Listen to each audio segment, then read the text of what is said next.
to be able to stand alongside some of the most incredible women leaders that have been named in this year's McKnight's Women of Distinction, as well as previous years. I stand in awe. For too often, women have been marginalized. I don't think their very valuable voices have been heard. And I think for McKnight's to step up and say, not only do we want to acknowledge you, but we want to just recognize your voice and what you have had the opportunity to do in shaping our futures one day at a time.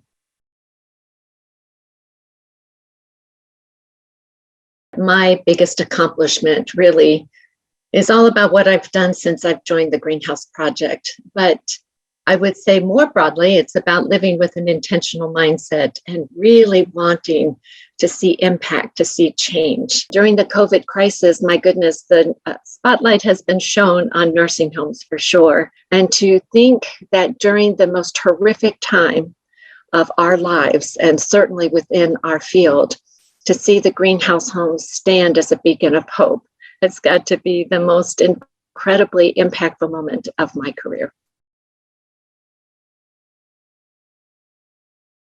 As a young director of nursing, I recognize I don't know what I don't know. And so it was important to me to seek out the wisdom of an older director of nursing. She was actually getting ready to retire. But I reached out and I said, tell me what you know. Tell me what I need to know. What would you say to your, in this case, 20-something self? The other thing is I have gone to conferences. I was called a conference junkie in previous jobs, and I would seek out those sessions and really go connect with the person that was doing the presentation.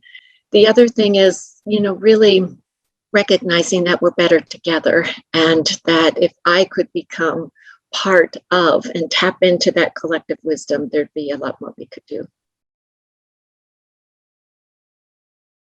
The best part of my day is having a seat at the table.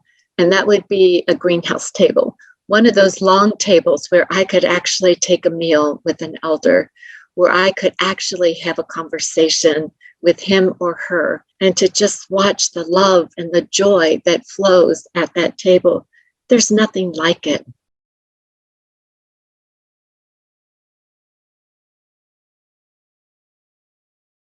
COVID did not cause racism. It didn't cause ageism. It didn't cause any ism, but it has exposed brutally what our systems have done over really hundreds of years to get us where we are today.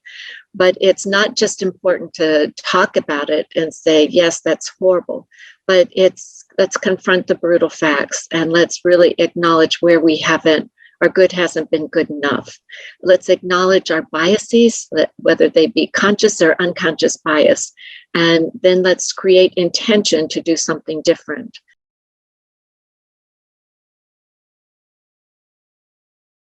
I remember as one of 40 grandchildren having such incredible admiration and respect for the wisdom my grandfather had, what it means to be resilient when adversity strikes a lot of blows. And there's no doubt that my admiration and affection for elders stem from that incredibly admirable relationship I had with my grandfather.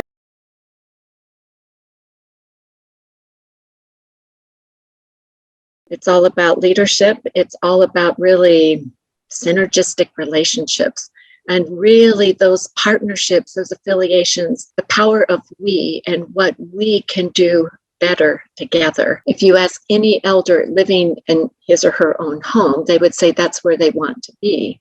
But what is the infrastructure that would enable them to be there? What about accessibility? What about affordability?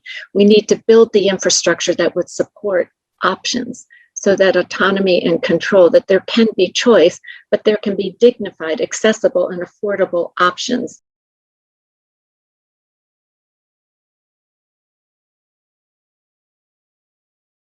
I'll quote Simon Sinek. He wrote a book, The Infinite Game, and he says there's a finite game where there are winners and losers and there's an endpoint, or there's an infinite game that really just keeps on going and growing. What we leave, we want to make sure is left in the hands of a generation who is going to take it forward and continue the infinite game with us.